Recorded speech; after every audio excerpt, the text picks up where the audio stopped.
গাড়িতে কিনে আনতে ১৬৫০ টাকা, ১৭০০ দাম তো বিক্রি করতে হবে। ৫০ টাকা লাভ না করে চলবে আমাদের?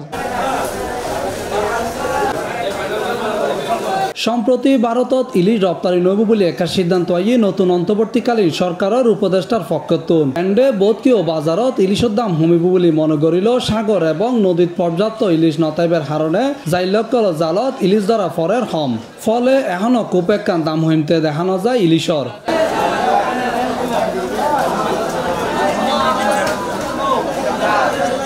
১৬ আগস্ট নগরের বাজারত ঘুরিয়ে দেখা যায় বড় ইলিশ ১৮০০ টিয়া, চুড়ো ইলিশ ১২০০ টিয়া তন ১৫০০ টিয়া কেজি দরে বিক্রি হয়। তবে জাইলকল পর্যাপ্ত ইলিশ পাইলে বাজারের দাম কমিতে পারে বলে মনে করে তারা।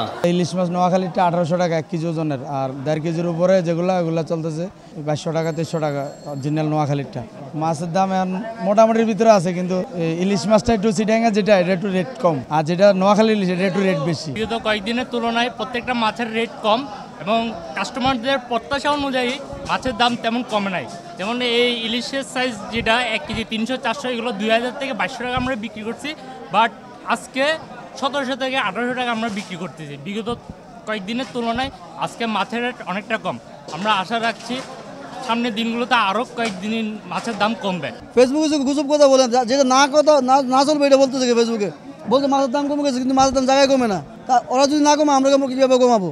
ইলিশ মাছ বলতেছে একদম সস্তা, গাড়িতে কিনে আনতে ১৬৫০ টাকা, ১৭০০ দাম তো বিক্রি করতে হবে। ৫০ টাকা লাভ না করে চলবে আমাদের? চিটাঙ্গের মাছ পড়লে দাম কমবে, চিটাঙ্গের মাছ কিন্তু এখন ওইরকম পড়ে নাই। বলতেছে মাছ পড়তেছে যে কোনো মাছ, আপনার ঘুরাঘাড়া মাছ যা আছে সবগুলো দাম বাড়তি, দেশি কোনো মাছই নেই।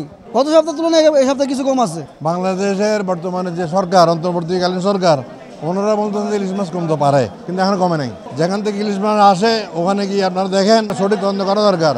আপনারা বলতেছেন যে ইলিশ মাছ এক্সপোর্ট বন্ধ করলে আমার দেশের লোক খাইলে তারপর এক্সপোর্ট করবেন, কিন্তু এটা তো আপনারা এক্সপোর্ট করেন, এটা তো হচ্ছে না। আগের যে রেট এখন একই রেট হয়ে গেছে।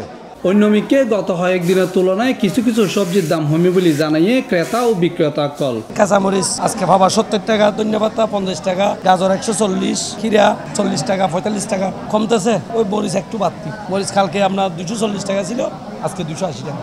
কমে যাবে, বাজার আস্তে আস্তে কমে যাবে। বাজার দর আছে মোটামুটি, এমন বেশি হমনো মানে মধ্যমিকে আছে, এই ৮০-৭০ এরকম আছে বাজার। এই ২১০ টাকা কাঁচামাল তো ভাই, কাঁচামাল আইলে কমে যায়, কি নোয়াইলে বাড়ি যায় গেলে। গত সপ্তাহ তো এই সপ্তাহ দাম কম আছে, প্রত্যেক জিনিস ২-৪-৫ টাকা করে হইমে। শুধু ইন্ডিয়ার টমেটোর উপর মানে কি 10 টাকা করে বাড়ি গেল। গত সপ্তাহ হরল আছিল ৮০ টাকা, এখন ৭০ টাকা। পটল আছিল ৬০ টাকা, এখন ৫০ টাকা।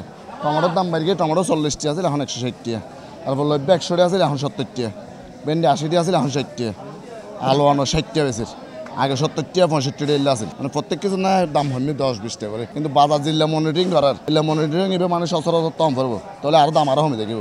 গত সপ্তাহে ১৬০ টাকা ডর্জন ছিল, এখন বর্তমানে ১৫০ টাকা ডর্জন, ১০ টাকা আগের তুলনায় কমছে। গাজর, বেগুন, টমেটো ও হরলা ছাড়া এখন বেশিরভাগই সবজি ৬০-৭০ টাকা কেজি কিনিতে পারে ক্রেতা কল। গত সপ্তাহ জেন্ডে ব্যাগ সবজির দাম আছে ৭০ টাকার উড়ে। এছাড়া আগের তুলনায় হইমি ডিমের দামও, পাশাপাশি মাছের দামও হইমি আগের তুলনায়, দাবি বিক্রেতা কলর। পেঁয়াজ একই ১১০ একই আছে, আলু একই ৬০ টাকা একই। তারপরে এইবার যদি গত সপ্তাহ ৪০, এই সপ্তাহ তো ও ৫০ টাকা ৪০ দিতে হয়। আর এবার যদি ১ পাওয়া ৮০ টাকা, এবার গত সপ্তাহ দাম বাড়তে আর মধ্যে সেম যা বাজার অন্তত ১-২ সপ্তাহের মধ্যে সেম।